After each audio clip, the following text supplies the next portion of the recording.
Evidence act 1872 section 5 এ বলা হয়েছে যে কোনো ঘটনার অস্তিত্ব বা অস্তিত্বহীনতার প্রমাণ হবে সাক্ষ্য। তো সাক্ষ্যটাকে সংজ্ঞায়িত করা হয়েছে সেকশন 3। সেখানে বলা হয়েছে যে বিরোধী বিষয়ে আদালত যদি কাউকে কিছু বলার অনুমতি দেয় সেটা হলো ওরাল এভিডেন্স, যেটা কোনো টেস্টিমনি। তাহলে একটা প্রকার পেলাম এভিডেন্স। দ্বিতীয় প্রকার হলো document for inspection of the court, আদালতের পরিদর্শনের জন্য যে ডকুমেন্ট উপস্থাপন করা হয় এটা দ্বিতীয় কাইন্ড, দ্বিতীয় প্রকারের সাক্ষ্য। আর তৃতীয় হলো এনি ফিজিক্যাল এভিডেন্স, যেমন ধরেন যেটাকে আলামত বলি আমরা, ম্যাটেরিয়াল এভিডেন্স। এই যে বীর্যমাখা জামা থাকে না, থুথু লালা, ফরেন্সিক এভিডেন্স যেটাকে আমরা বলি, ম্যাটেরিয়াল রক্তমাখা জামা কাপড়, এক কথা ম্যাটার আর কি, হ্যাঁ ম্যাটার, ম্যাটেরিয়াল এভিডেন্স যেটা। তাহলে এভিডেন্স হলো 3 প্রকার। এখন সঙ্গে যদিও ইলেকট্রনিক এভিডেন্স যুক্ত হয়েছে 2022 সালের মার্কেটে। তো এই যখন আপনি কোনো মোকদ্দমার আইনজীবী হিসেবে ট্রায়ালে অংশগ্রহণ করবেন, তাহলে এই ট্রায়ালে অংশগ্রহণ করার ক্ষেত্রে আপনাকে সাক্ষ্য উপস্থাপন করতে হবে। তাহলে আপনি এবিসিডি কিছু লোককে এনে সাক্ষ্য দেওয়া হলেন বিরোধী বিষয়ে, তাহলে সেটা টেস্টিমনি দিলেন। তারপরে কিছু দলিল এনে দিলেন আপনি, সেটা ডকুমেন্টারি এভিডেন্স দিলেন। আর সিভিল মামলায় ম্যাটেরিয়াল এভিডেন্স তেমন থাকে না, এটা ক্রিমিনাল মামলায় থাকে না।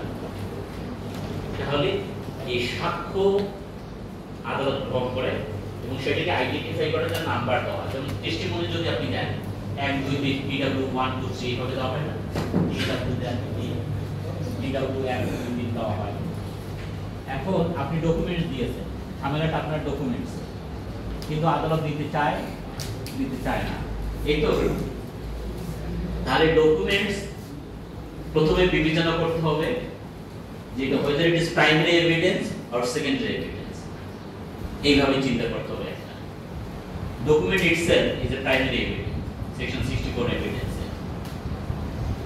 আর secondary evidence হলো section 63 তে বলা হয়েছে সেটা কপি হতে পারে, সার্টিফাইড কপি হতে পারে, আবেদন নকল হতে পারে, হ্যাঁ, এরকম 5টা ক্যাটাগরি এখানে দেওয়া আছে।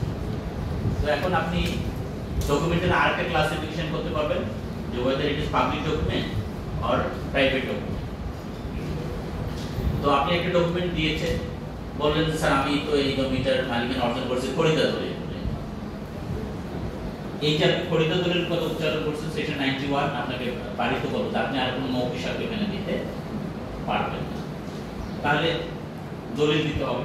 সেকশন 65 আপনার পদে পাতা হয়ে দাঁড়ালো, অরিজিনালটা আপনাকে দিতে হবে। তবে সেকশন 65 আপনাকে কিছু সুবিধা দিল, এখানে 7টা সিচুয়েশনের কথা বলা হয়েছে যে এই সিচুয়েশনে আপনি সেকেন্ডারি এভিডেন্স দিতে পারেন। সেকেন্ডারি এভিডেন্স দিতে পারেন। সেকেন্ডারি এভিডেন্স কোনটা? যেমন সার্টিফাইড কপি সাবজেক্ট 24 থেকে আপনি যেটা নিয়ে আসেন। তাহলে সেকেন্ডারি এভিডেন্স দেওয়ার কিছু আবার শর্ত আছে। যদি হারায় যায়, পালায় যায়, নষ্ট হয়ে যায়, তখন আপনি মূলটা যদি চান তখন আপনি সেকেন্ডারি এভিডেন্স দিতে পারবেন।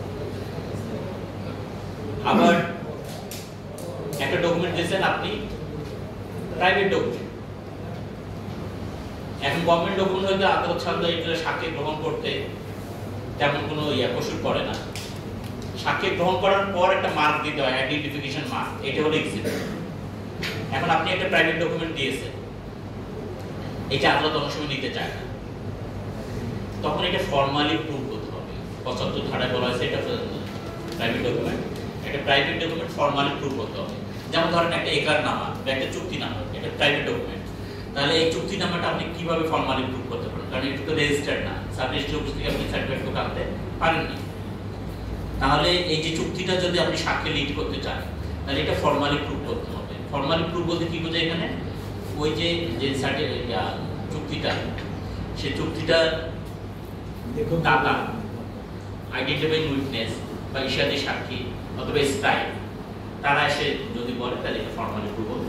তখন আদালত এটা সাক্ষ্য গ্রহণ করবেন, সাক্ষ্য গ্রহণ করবেন, তারপরে এটা। তো এই দলিলের সম্পর্কে 2 ধরনের বিরোধ তথ্য লেখা হয়। একটা এক্সিকিউশন সম্পর্কে, আর্জিতে দেখেন না উকিল সাহেবরা বলেন এই দলিল বেদারা, বেআইনি, নানান পার্টিতে কি বলে না,